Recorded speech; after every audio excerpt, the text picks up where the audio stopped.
The title of the message today is Divine Light.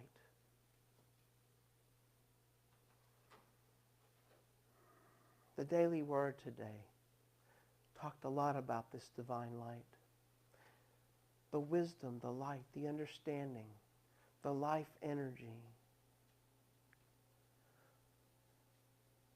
If you're a person who follows science, then you know it as the quantum field, that in which we live and move and have our being.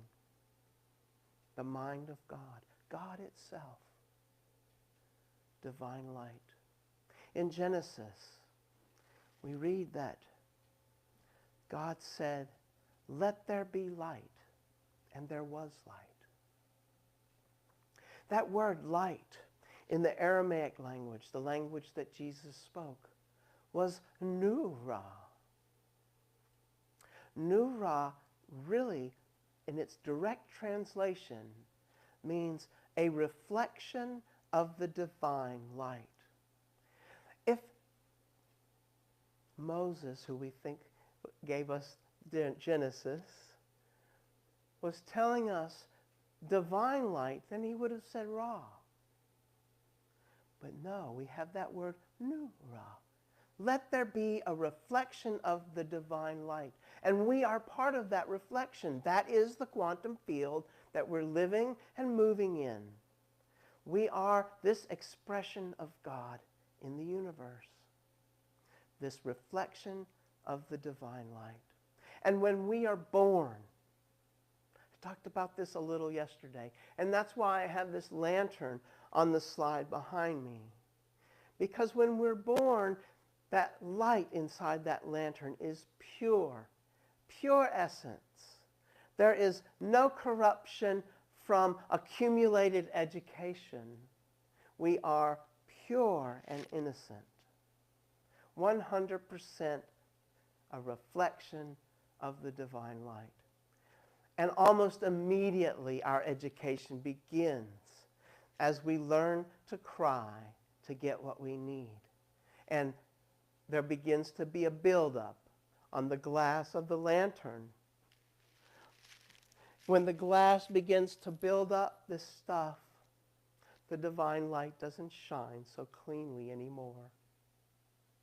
And we have begun to learn.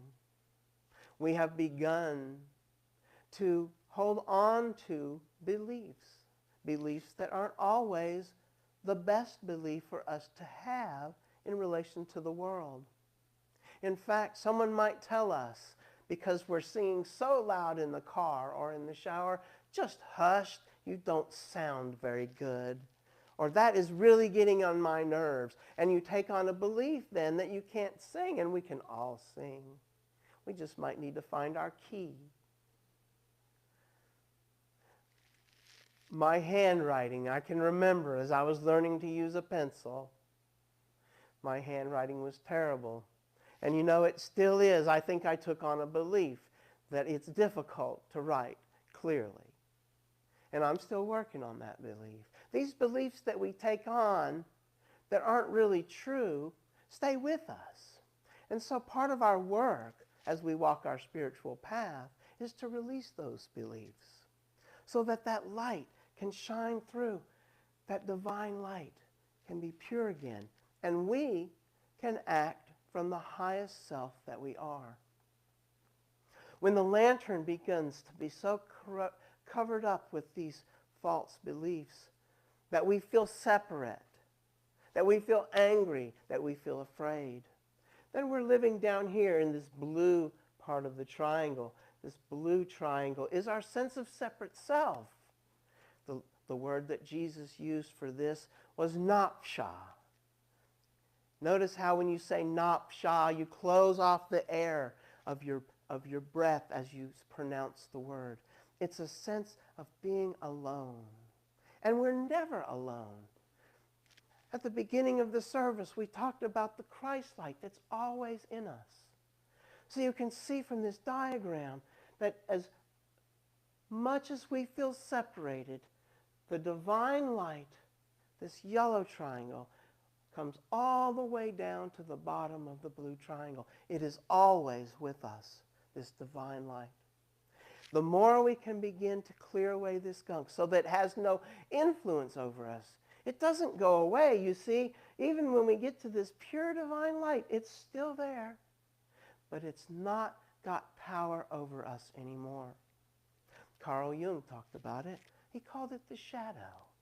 It's that part of us we don't even want to admit is there.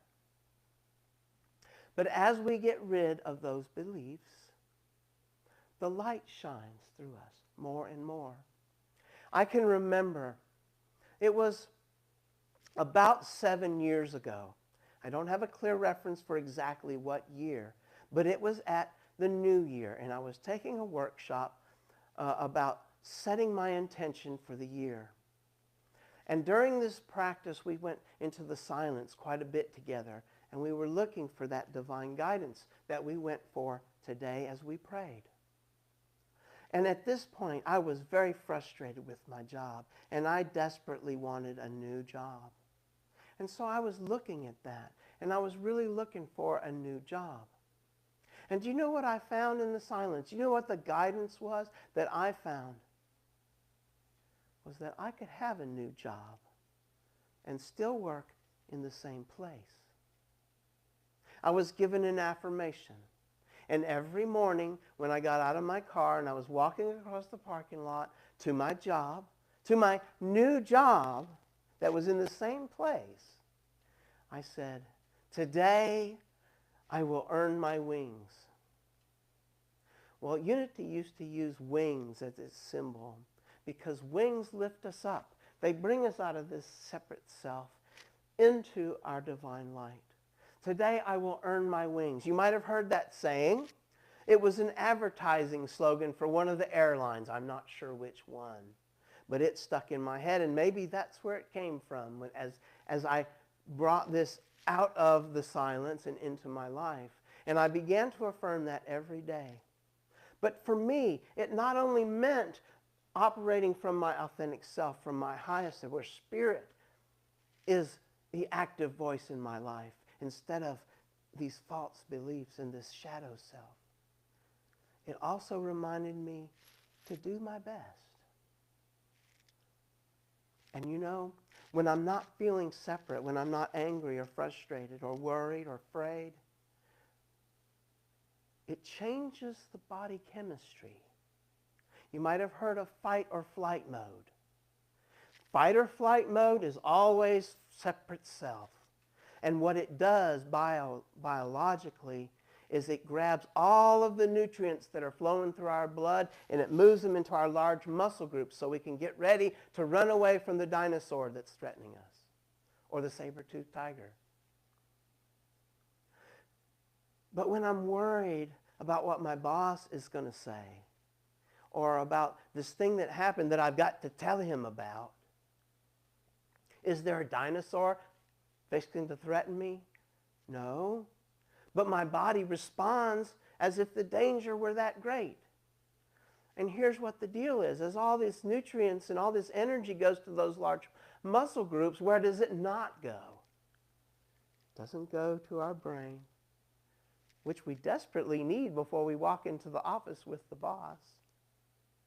It also doesn't go to our autoimmune system, that part of us that heals a cut on our finger, that gets rid of any organism that comes in through our nostrils or through and sweeps it away, our autoimmune system.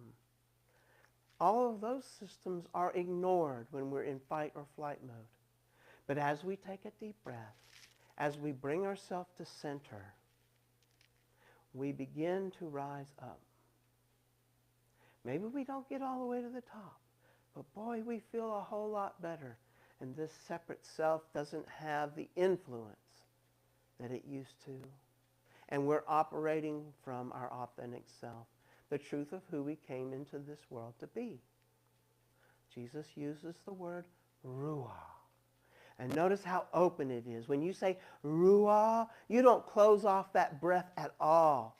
That life energy is flowing through ruah as opposed to napsha. the difference that that sound is and the way it's pronounced. It is a symbol. So I want to tell you what happened as I began to go to this new job that I had and practice this affirmation. And another thing that I practiced, which was already part of my practice, and I want to share it with you before I tell you the outcome, and that's what I call a spirit break.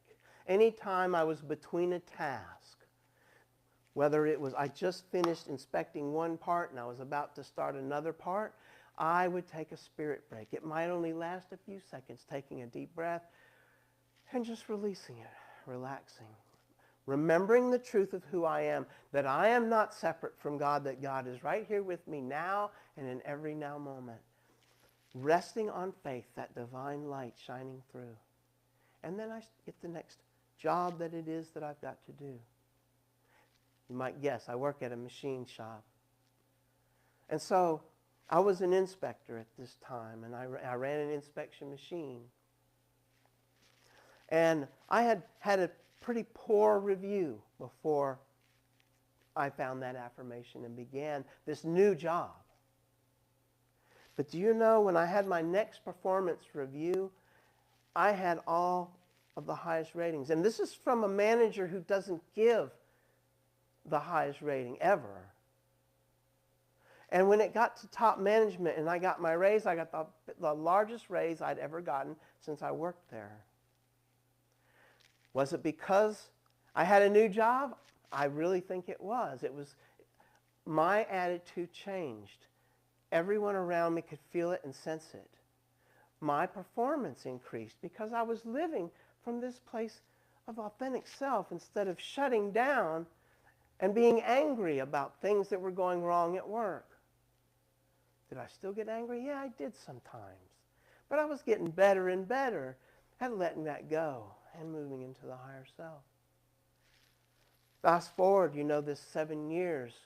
My manager has passed away. I now have his job. I'm getting paid probably 3 times what I used to make. And I still have a new job. I have a lot more responsibility, but I have help. I'm the quality manager now. All the inspectors, they work for me, and I do their evaluations.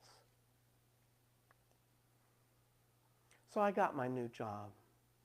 And I didn't have to travel any further. I'm 6 minutes away from home. I don't even have to go through a red light to get to work. I have a new job. And that red light reminds me of another great opportunity for a spirit break. Because it can be so frustrating when you come to a red light and it interrupts your path to your destination for some light to change color. Well, instead of being frustrated by that light, it's a wonderful time to take a spirit break. Because what else are you going to do? Just take a deep breath. You can bless yourself, bless all those you love, bless all those around you. And then the light turns green and you go. It's amazing. I don't ask you to take my word for it, that it is truly amazing and life-changing. Just try it. Just try it. Oh, and another place. I work on a computer a lot.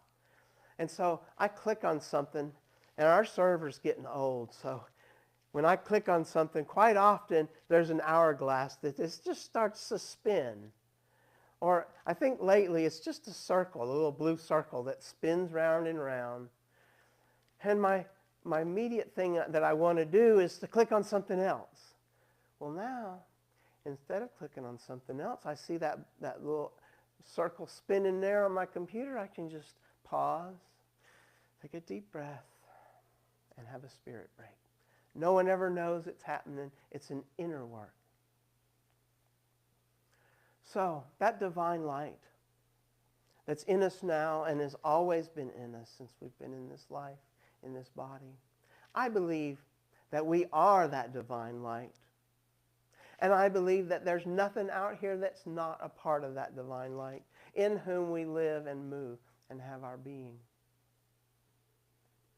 I had a Bible verse to quote, but I'm not going to do it. I'm just going to leave you with this idea of divine light.